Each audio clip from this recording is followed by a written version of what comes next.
It is with real pleasure that I ask Lee to address us on her topic, Falling in Love with Maths, Morality and Mercy, her conversion story.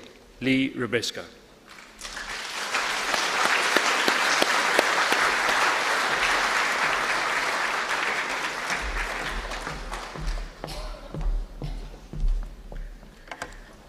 Well, thank you all so much for having me in. I've never been to New Zealand before, and it's been a real pleasure so far. I'd like to start this talk, we're still in the octave of Easter right now. We're looking forward to Divine Mercy Sunday tomorrow. But I'd like to look a little further past that, even that, to the next great feast that's coming down, the Feast of Pentecost, where when the Holy Spirit descended on the apostles, they found themselves speaking tongues they themselves didn't understand, so that God's word and God's love could go out to every people, so that kind of the parochialism of the first apostles would never be a barrier to reaching everyone on earth, speaking to them in the language that they understood. And I think we think about Pentecost in terms of literal language a lot of the time. I'd be surprised to find myself speaking Arabic.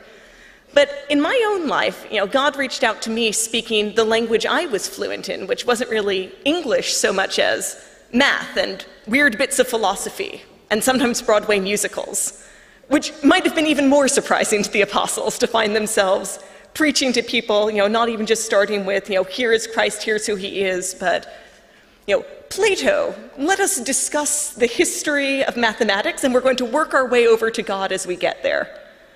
And I think part of the reason, for me that it worked that way is because it's hard when you're starting a new language to say anything of much significance in it, I kind of had this moment where I needed more preparation and more training in the language of Christianity to even begin to understand what Christianity was and be able to make a choice about conversion. Because I remember when I was taking ASL lessons for a little while, American Sign Language lessons, most of the things I learned were the things you learn when you just start learning a language. So I could say, my name is Leah. I have one brother. And then my teacher would kind of pull me into little dialogues, and she would say, what did you do last weekend? And I would go, I went to the theater, simple things. Now, she worked for a church at the time when she wasn't giving ASL tutoring sessions, and she thought a reasonable question to ask someone who'd had 2 months of ASL was, you don't believe in God, why? And there I was with 2 months of ASL, so I could tell her what color clothes I was wearing, and I could tell her how old all my siblings were, and I could specify I lived in an apartment, but I was kind of stuck as to how to begin to address that question and go, I don't give a name to what I don't know? I was stuck. And for me, kind of growing up, I started with a disfluency in Christianity in some ways that had to be remedied before I could come to the point of understanding God. And when I say disfluency, what I mean is that, Christianity was not a part of my life growing up. I grew up in America, in New York, on Long Island. And where I lived, most of the people I went to school with were all fairly secular Jews. So I didn't know anyone who kind of talked about their experience of living as a Christian.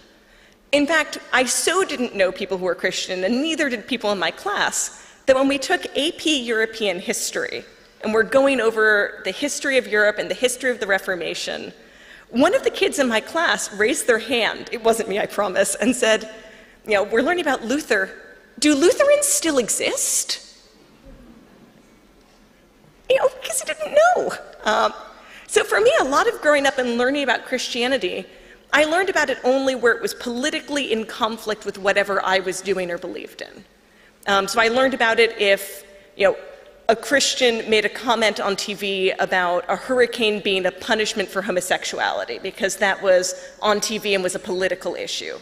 But I didn't learn very much about what everyday Christian lives were. And again, if you think about learning a new language, the most important things for me to learn about the gospel story were not how does this all interact with every hot-button political issue of the day. Even if you look today, a lot of friends I have who aren't Catholic, what do they hear about Pope Francis? The first thing they might hear is, oh, he's writing a very controversial encyclical on global warming, which flows from his Catholic faith, but is not the heart of the Catholic faith. He would never say, let me tell you about God and his love for us, and let me start by discussing the appropriate conservation strategies over the next 20 to 30 years to minimize the impact of global warming. It's just not at the heart of the faith. But what I tended to encounter was things that were, at the heart of political discourse. So that didn't really change for me until I went to college and I started meeting Christians who were active Christians who liked talking about their religion. But I didn't grow up languageless, let's say. My ethics weren't Christian ethics, but I certainly had some. So what I grew up as, the language that I was fluent in, the language that God needed to speak to me in order to be able to speak to me at all, was something that's called deontology, which is kind of a very rule-based system of morality. The person who's best known for this is Immanuel Kant, where he says you should think all the time when you make a choice about what choice you would want everyone else to make in your position and do that thing. You shouldn't make any choice yourself that couldn't apply to everyone else. And you should never break these rules. And what that meant, practically speaking, I kind of learned this both in the abstract philosophical way, and I was moved by examples of beautiful deontologists. You don't think of there being a lot of sacred art of deontology, but you'd be wrong. There's beautiful sacred art of deontology. I wonder how many people here have ever seen the musical or the movie Les Miserables? Yeah?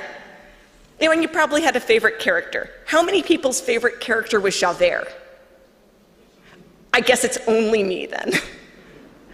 I loved Javert because when I saw him, he's this police inspector who pursues Jean Valjean, the convict who's a very good person, ruthlessly. And I liked him because he was very attentive to duty.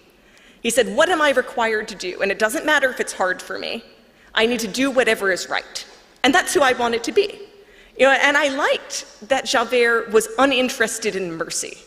That's why he doesn't forgive Jean Valjean. But he doesn't not forgive Jean Valjean because he hates him or because he specifically persecutes him. Javert doesn't believe in mercy for anyone, and he certainly doesn't believe in it for himself.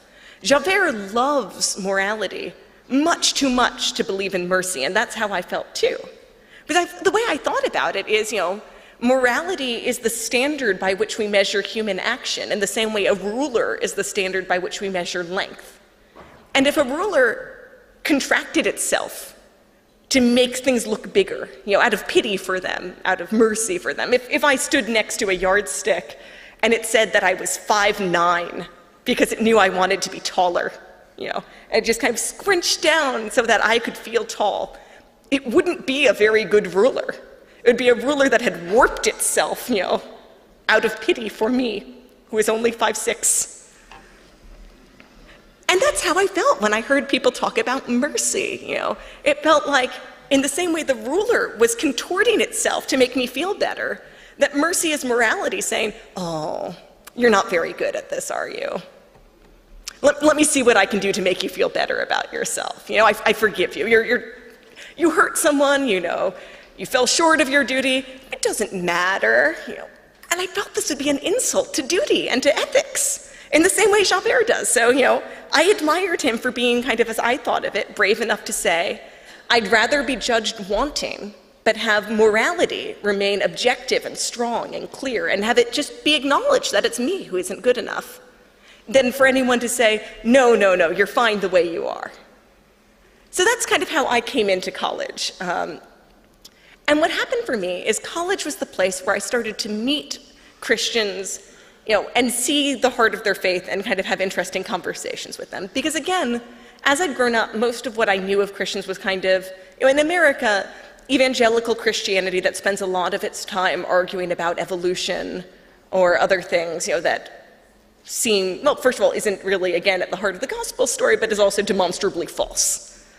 So I came into college thinking there aren't really any smart Christians in the world, they're just kind of very politically active, annoying people.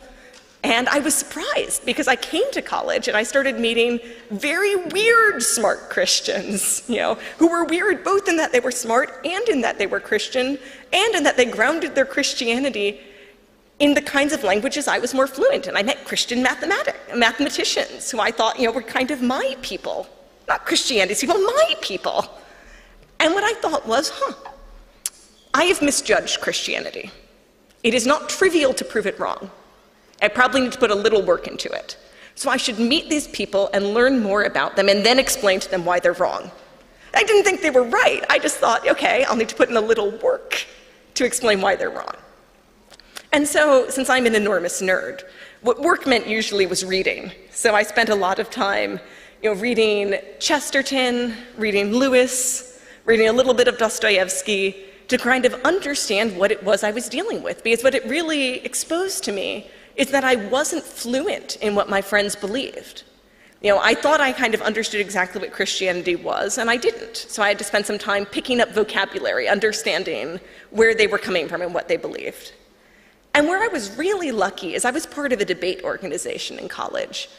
And the reason I think of that as a very lucky stroke is it meant I wasn't kind of just encountering Christianity head on. Or I don't know if you've kind of had the unproductive conversation that's kind of an all-proof conversation of why are you a Christian, outline your proof for Christianity, and you spend your whole time arguing about the why you believe, but not the what you believe. So you don't get to give much of a portrait of, once you agree, what does that mean for you? And so I had some debates about, is God real, yes or no? I had debates about the ethics of capital punishment, or how children should be schooled, or, well, we had all kinds of debates. We had debates on, what we owe the poor, And none of these were debates about Christianity. They were debates in which my Christian friends kind of brought their Christianity to their arguments, and I could see what it meant for them. I could see where our approaches differed. So that was an enormous gift because it started to expose to me what their Christianity looked like, besides just on paper, well, they all like the Bible an awful lot, I guess. And so that kind of actually wound up exposing for me one big place where we differed that I wasn't sure I was in the right. So when I was in college, I was in a debate group. You can imagine those sometimes get a little fractious, a little aggressive. I was in the middle of a very low-stakes fight that became kind of a very highly charged disagreement, as low-stakes fights tend to be, with another kid about how to organize a debate we were having. And it became very vicious back and forth, and I was upset about this. And so I was talking to my friend, my boyfriend at the time, who was Catholic, and he said, wow, Madison, not her name, is really going after you on this. She's been really mean to you, and I'm sorry about that. I'm going to pray for Madison. And I said, why would you pray for Madison? I mean, she's been mean to me, but that's my problem. That's not Madison's problem. As far as I understand it, what you're proposing is that you're going to go tattle on Madison to God and say, dear God, Madison has been very mean to Leah, and Leah is too much of a wuss to handle it.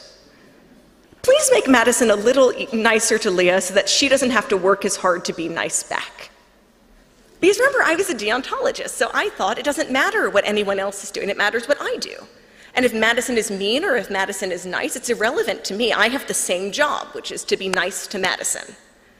And it sounded cowardly to me to ask God, if God even existed, but that wasn't the point of disagreement I had that day.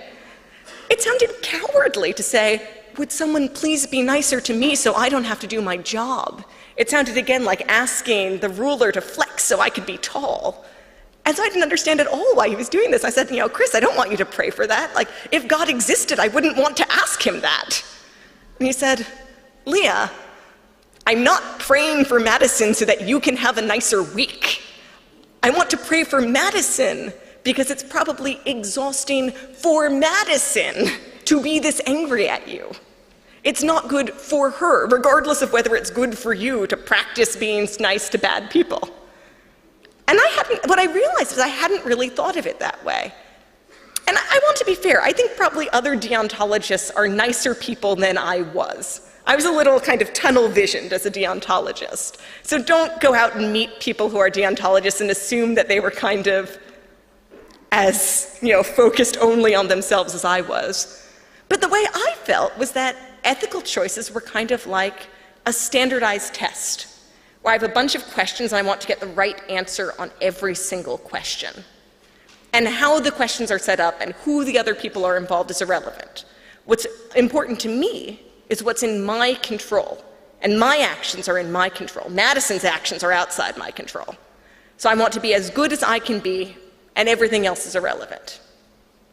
And what I noticed when I had this fight about whether it made sense to pray for Madison is that from my perspective, it didn't even really matter whether Madison was a real person or not. If you said, oh man, Leah, you've just had this tough week, and Madison's been mean to you, what do you want to do? I'd want to pick the right answer. If you said, hey Leah, imagine you had a tough week, what would you want to do? I'd want to pick the same answer, and the two situations felt exactly the same to me.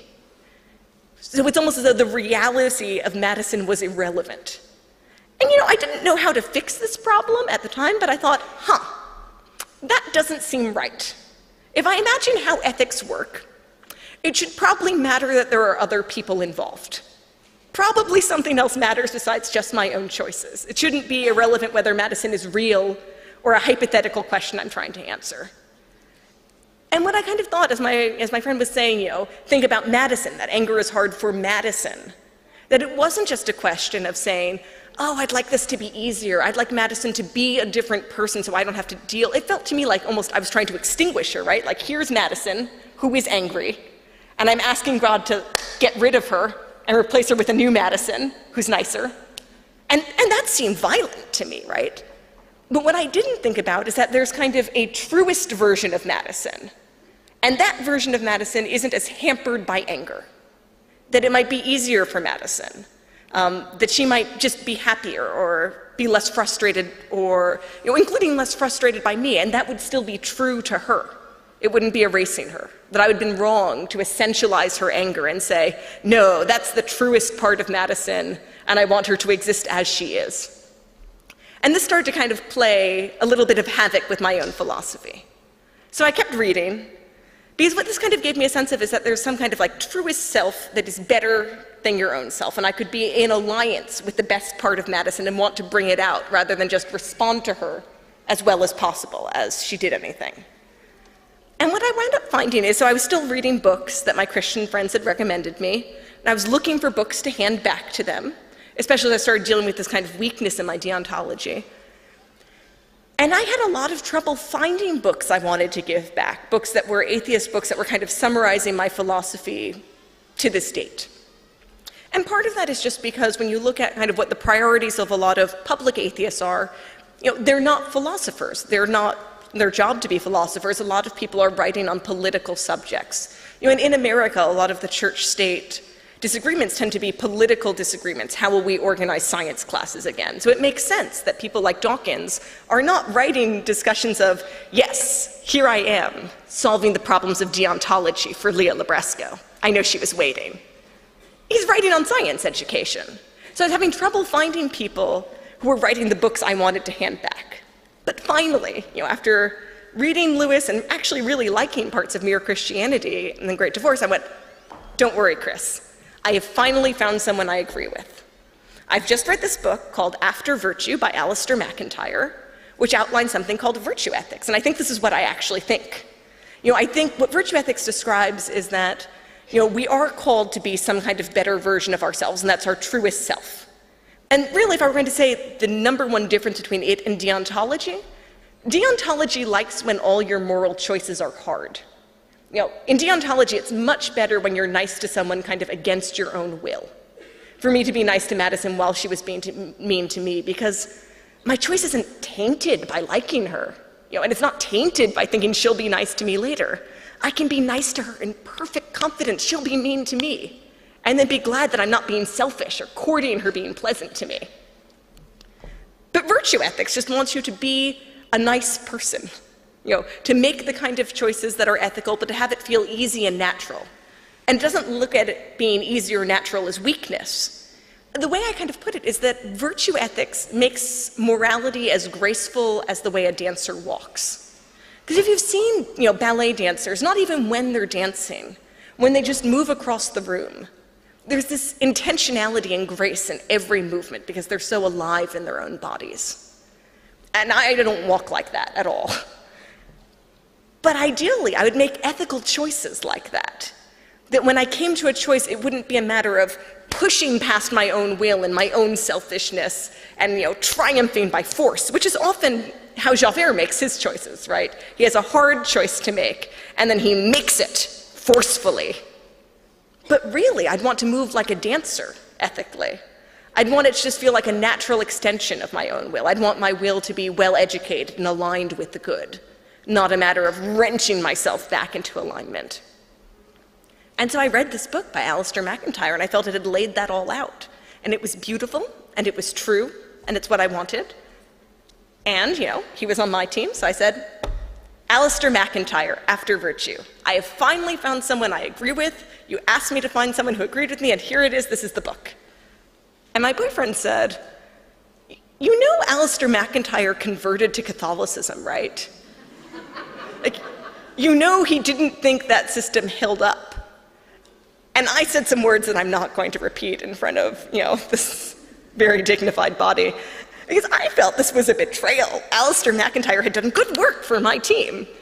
And the way I saw it, maybe it was harder to figure out how to put this all together, but he should have stuck with it.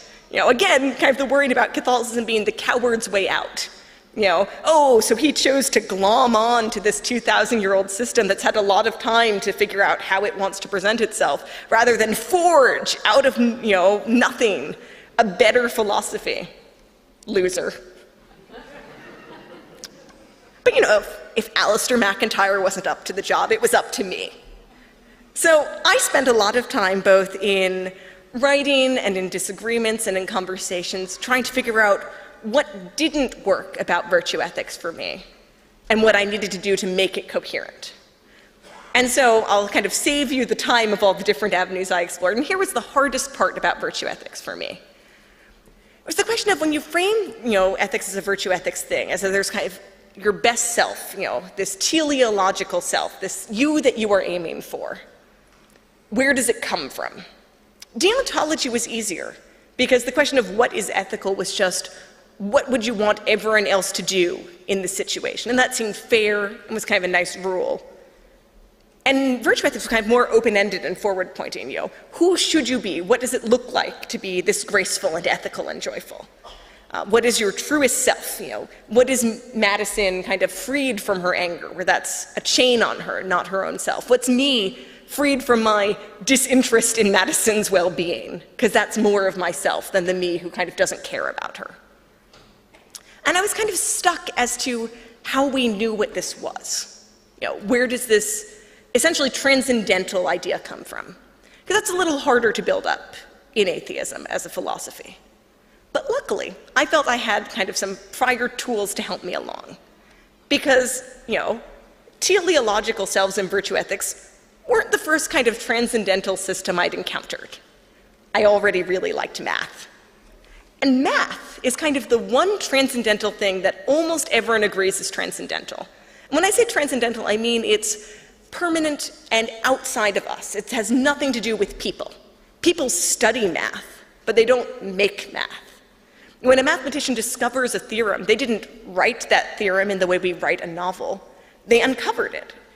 Mathematics is a lot like archaeology. The whole world is already out there, and mathematicians kind of chip away and reveal what was already in the world from the very beginning, which is very romantic and beautiful. And if you take nothing out of this talk, go out and become hobbyist mathematicians, right? But that is an example of kind of a transcendental beauty and a transcendental truth that most people acknowledge as transcendental. Most people don't go, oh yes, very clever of people to invent mathematics. That idea of prime numbers, jolly good, We don't take credit for it. We just know that we have knowledge of it. I felt ethics kind of work the same way. We're not making this, we're uncovering it. The trouble was, it's clearer to see how you work out what math is than how you work out what morals are. And there are a variety of ways that people say, how do we, kind of limited, finite beings, have knowledge of math? And the one I like is the one that Plato used, which is kind of nice and simple, which is, well, we look at the world around us and we see lots of things that resemble math, that are kind of shadows of math. So, I look at my feet, and there are 2 of them. And I look at these mics, and there are 2 of them. And there's not much that's similar between my feet and these mics, except that there are 2 of each of them.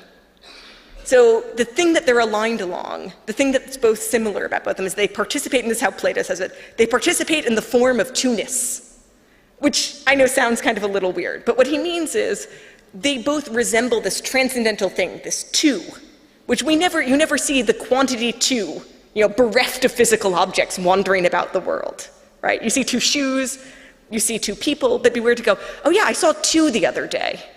What? I saw two. Two what? The platonic form of two-ness, like just heading down the street. But by looking at all these physically instantiated things, we go, okay, I can reason about two. And, I don't know exactly what it is, like what are numbers when they're not doing anything else? I don't know. But they're the thing that unites these mics and my feet. And that's enough. If you can get to two-ness, good. And I can get to oneness, there's one lectern, and there's, let's see, one Guadalupe, Lady of Guadalupe there. All right, I've got oneness, I've got two-ness, and the cool thing about math is I'm done. If you have oneness and you have two-ness, you have all of number theory. You don't even need to derive three-ness independently from the world. You can just do it with math. And if I have all of number theory, I have literally all other forms of math that exist. Check. So I didn't spend a lot of time kind of staying up at night going, how do I, a finite being, have knowledge of mathematics? And I bet most people don't either. Partly because it's casual, we encounter it every day, and because there are a number of proofs of how we manage to reach mathematics that feel decent, But I didn't feel like I had that same kind of answer for morality. It's a lot simpler to say there are 2 feet and 2 mics, I'm good, than it is to say, oh, and how is it I have knowledge of injustice? Injustice is transcendental. Injustice isn't something I make or I define, it's something that already exists. Well, I see that boy kick a puppy, and I see that person defraud an old lady, and these two situations aren't much like each other, but they participate in the form of injustice. That's like a bit more of a stretch. Like, that doesn't sound as intuitive or as obvious as feet, mics, done, right? Injustice is a harder form to pin down than kind of just looking around at the world outside us. It's almost the same problem of that we can talk about vision. We can talk about seeing the world before we knew how eyes worked, right? Our ancestors didn't sit around going, I have a perception of the world outside me, but I don't understand physically how it reaches me. Maybe vision isn't real, People felt okay about that, and then later we discovered how eyes worked, and we kind of diagrammed the whole thing out, but not originally, and I felt like I was kind of at that place with conscience. I have the sense called conscience, like I have the sense called vision, and it looks at the world and it perceives features about it. My eyes perceive color and shade and light, and darkness and distance, and my conscience perceives things like injustice, righteousness, and duty. And I don't know how. I know how eyes work, and I don't know how consciences work. And I know how I understand math, and I don't know how I understand ethics. But there was a long period where we didn't know how eyes worked. So maybe I shouldn't work myself up too much now. It would be crazy to say I don't believe my eyes because I don't know what they do. It would be crazy now to say I don't believe my conscience because I don't know what it does. And so I kind of resolved to just keep on going. I would try and fill in these blank pieces. How do I reach up to morality? What is it that conscience responds to? And not beat myself too much up for kind of not being able to dissect conscience in the way I could dissect an eyeball. I say could dissect an eyeball because I asked to be excused from class the day we did dissect an eyeball. My knowledge of vision comes from the diagrams, not from lived experience. And so I kind of went on in that way, where, there were things that didn't quite work about my own philosophical system, but I wasn't going to give it up to accept something I didn't believe in, right? I thought it was more worthwhile to kind of stay and dwell within those questions and look for opportunities to answer them, and not to kind of throw the whole thing out and go, well, if I can't have a consistent system, I'll just pick any consistent system. Because the way that I'd kind of felt, I'd kind of been going along 2 tracks. I'd been studying my own philosophy and trying to elucidate what didn't work about it. And I'd still been studying Catholicism because I'd been engaging with friends. I'd been dating a Catholic, though after a while I wasn't dating a Catholic. But I still had a lot of friends, and I was interested in this system. And I kind of got to the point where I felt like I had these 2 options. I had my kind of atheist virtue ethics, which didn't hold together, but where I was sure of every piece that I had. To borrow from the last speaker, I had this incomplete puzzle and no guarantee it was able to be completed, but I was sure of every single piece. And then I had Catholicism, which I'd spent enough time studying to go, this all works, it holds together, it's consistent, but I don't think it's true. And again, as a mathematician, I was used to the idea of systems that are consistent but false. You can even think about if you've ever studied topology, or if you're going to study topology after this talk, because you want to spend more time with the true, the good, and the beautiful, and topology is a good route there. You can talk about what geometry looks like on a flat sheet of paper, and that's probably the geometry you learned in class, where all triangles, have interior angles of 180 degrees, and you can't ever build a triangle out of 3 right angles, right? And so that's normal flat sheet of paper geometry. And then you can have spherical geometry, where you're looking at what shapes look like on the surface of a sphere, and they look different. You can make a triangle with 3 right angles. And flat sheet geometry and spherical geometry are both entirely consistent, but you're only going to live in one place at once, right? Only one set of rules is true wherever you happen to live. And so that's where I felt about Catholicism, which in fairness was really confusing to priests I met, where I would talk to them and go, well, I have some questions about Catholicism. I think it's rather like a giant sphere, where I'm not sure that I live on it, but I agree that it works as a system unto itself. And the priest would go, I'm sorry, what? And I go, oh, sorry, let me start with the history of geometry, and then we'll work our way back around to this question of religion. And I met some very patient priests, in the context of these conversations. And again, that was a question of kind of God giving me the tools to explore this question that were not, scripture, and were not prayer itself, and weren't even the lives of the saints. It was, yes, let's start from geometry and work on from there, if that's what it's going to take for this to make sense to you. So I had this choice between a system that was patchy, but where I thought it was true, a system that was whole, but I wasn't sure it was true. And so for me, what wound up being kind of a turning point is I was up for a reunion of my debate group. I was older then. I was a graduate, I was an adult, but I still had all these philosophical problems 'cause my diploma didn't resolve them. And I kind of noticed while I was up at the debate that if I looked at the way I was framing my arguments, if I'd imagine someone coming to the debate who didn't know anything about Christianity, didn't even know it was a category, and was just trying to clump people together in the debate based on how they argued and what they appealed to. And if you listened to how I spoke and to what I cared about, you would obviously clump me together with the other Catholics in the room. And I thought this was weird. I resembled them, but it was trying to build a different parallel thing. And it kind of kept bothering me. And I'd had this happen actually even the previous alumni debate I'd gone to, where I was like, wow, it's so weird that I sound so much like a Catholic. And so it was still bothering me, and both times I had this kind of impulse to convert, but I didn't have anything to base it on besides I had a feeling, right? And for me, that didn't really matter. I just went, well, I'll note this, but it's not helpful at all. So this time, it was the second time it was bothering me, so I grabbed my friend, who was ironically a Lutheran, so thank goodness they turned out to exist. And I said, Ben, I have this problem where I come up for debates and I have an impulse to convert to Catholicism, which I think is strange. And he said, well, would you like to talk about it? And I said, yes. So we went up to go talk in his room, and we kind of had a long discussion that greatly resembled the talk you've all just heard, where I kind of laid out all my problems. And with him, there were even more mathematical digressions, because then I had a sheet of paper and I could be drawing things and going, yes, Christianity, rather like this. Here, rather like, and he was patient, like some of the priests I'd met, sat through the whole thing. He said, okay, so your problem is you don't know how you have transcendental knowledge of morality. That's your problem, right? And I'm like, yes, that's my problem. And you don't have a satisfactory answer. And I said, yes. He goes, all right, well, what do you think the answer is? And I said, well, I don't think it's very much like our knowledge of math. I don't think, and I started to do the feet and the objects again. He's like, no.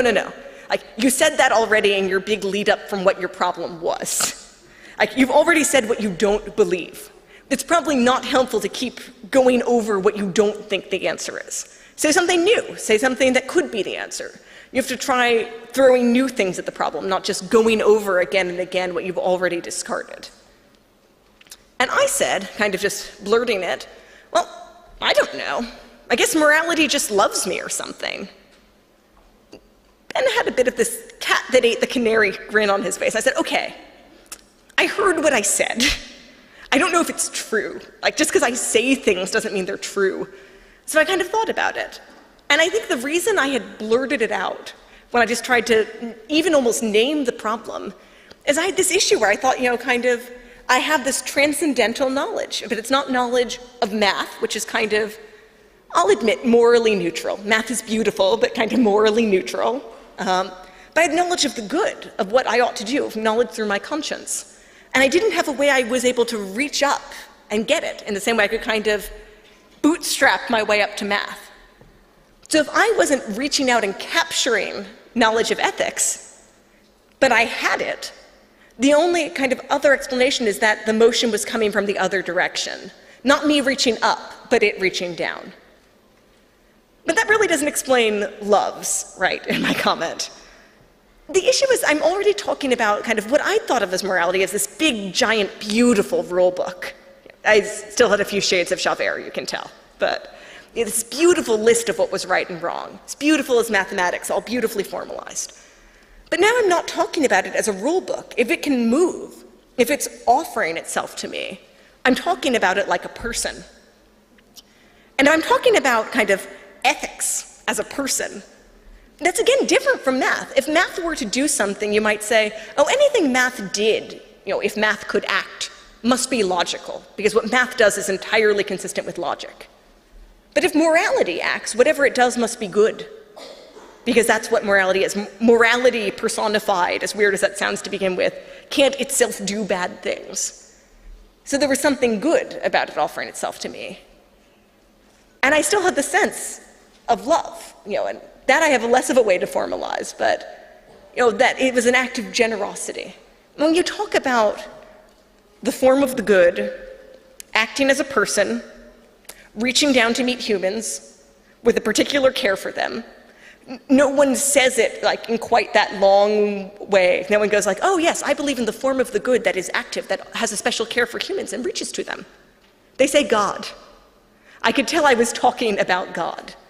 And I'd kind of come really the long way around. I'd had to build up the language to even talk about it, from my experience with math and my experience with deontology, to even have a way of saying, God loves me, which is what normal people say, instead of the true, the good, and the beautiful is reaching.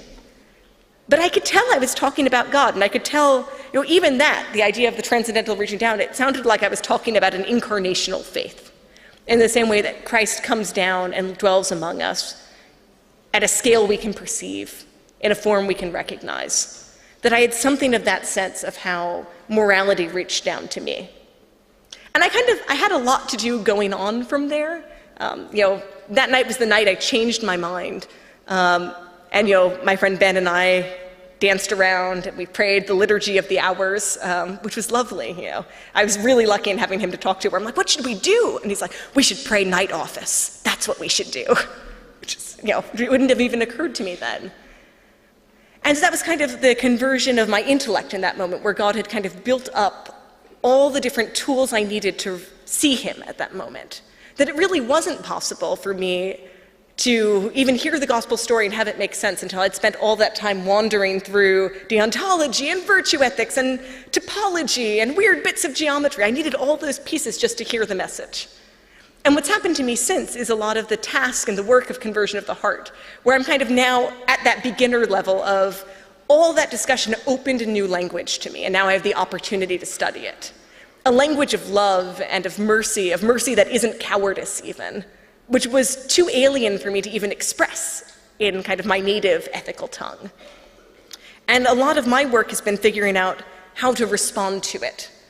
As I actually discuss in my book, Arriving at Amen, 7 Catholic Prayers Even I Can Offer, a lot of it is building up a new language. All that to this date was just opening the door for me to study it. And so a lot of it has been, okay, well, now that I do want to pray for, the next Madison I meet, how do I do it? Now that I do want to kind of spend adoration time with Christ, how do I do it?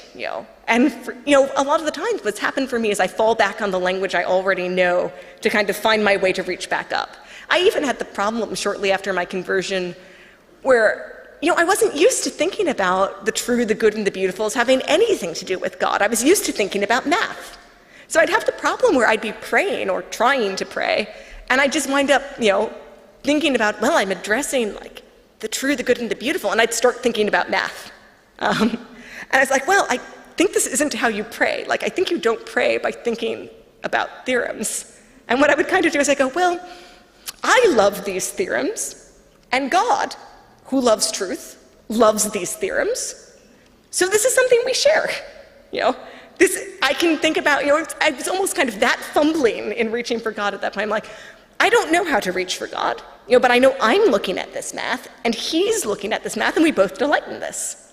And that's something that's shared between us, and I'd almost rely on that as the connection. In the same way you'd watch a movie with a friend and turn to each other and go, that was great. I'm like, okay, that's my prayer to God today. Gosh, the Riemann hypothesis is great.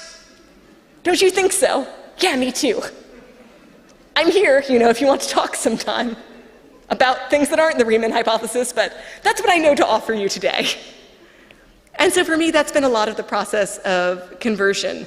It's been taking all the things I know and love and kind of offering them back up to God and getting to share in his delight, and even thinking, wow, I love the Riemann hypothesis so much, and so does God. But I guess he loves me even more than I love the Riemann hypothesis. Because, it's math and it's beautiful, but I'm, an adopted child of God. So what I feel for the Riemann hypothesis is this echo of what he feels for me. And so I've kind of found my way along all these little alleyways and along all these weird translational tricks to understand what it is that it means when you say, God loves me in the native tongue I speak. Thank you.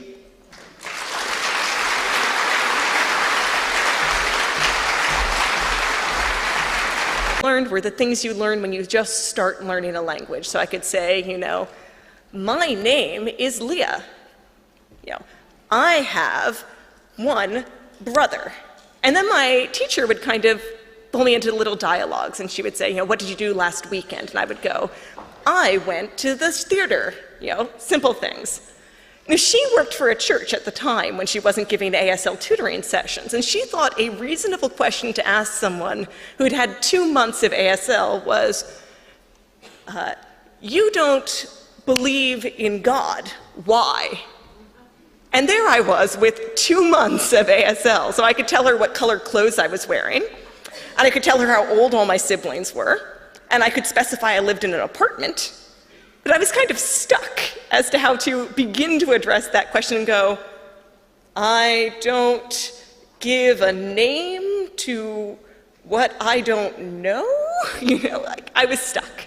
And for me, kind of growing up, a Christian made a comment on TV about a hurricane being a punishment for homosexuality because that was on TV and was a political issue.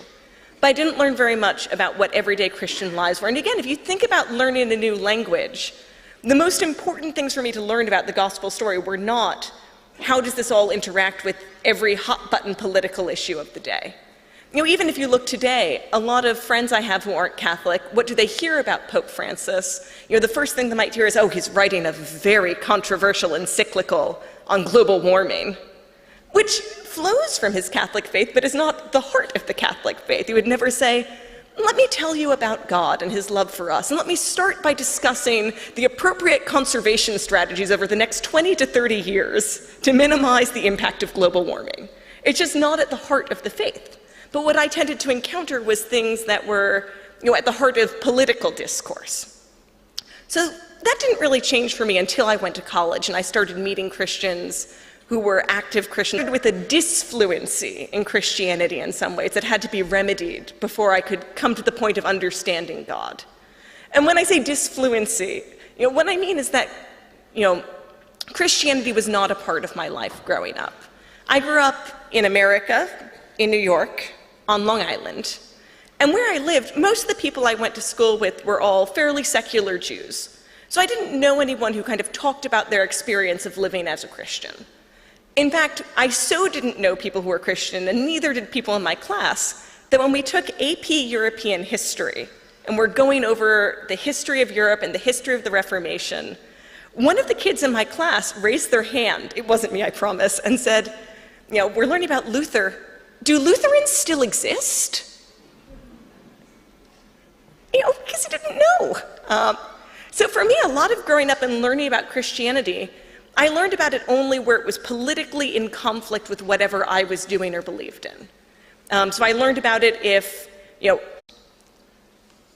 It is with real pleasure that I ask Lee to address us on her topic, Falling in Love with Maths, Morality and Mercy, her conversion story. Leah Libresco.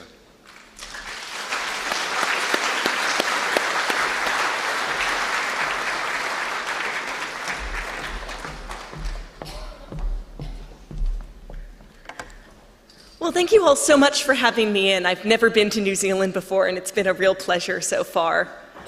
I'd like to start this talk, we're still in the octave of Easter right now. We're looking forward to Divine Mercy Sunday tomorrow. But I'd like to look a little further past that, even that, to the next great feast that's coming down, the Feast of Pentecost, where when the Holy Spirit descended on the apostles, they found themselves speaking tongues they themselves didn't understand, so that God's word and God's love could go out to every people, so that kind of the parochialism of the first apostles would never be a barrier to reaching everyone on earth, speaking to them in the language that they understood.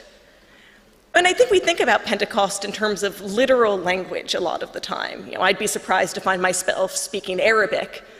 But in my own life, God reached out to me speaking the language I was fluent in, which wasn't really English so much as math and weird bits of philosophy, and sometimes Broadway musicals, which might have been even more surprising to the apostles to find themselves preaching to people, not even just starting with, here is Christ, here's who he is, but, Plato, let us discuss the history of mathematics, and we're going to work our way over to God as we get there. And I think part of the reason, for me that it worked that way is because it's hard when you're starting a new language to say anything of much significance in it, I kind of had this moment where I needed more preparation and more training in the language of Christianity to even begin to understand what Christianity was and be able to make a choice about conversion. Because I remember when I was taking ASL lessons for a little while, American Sign Language lessons, most of the things I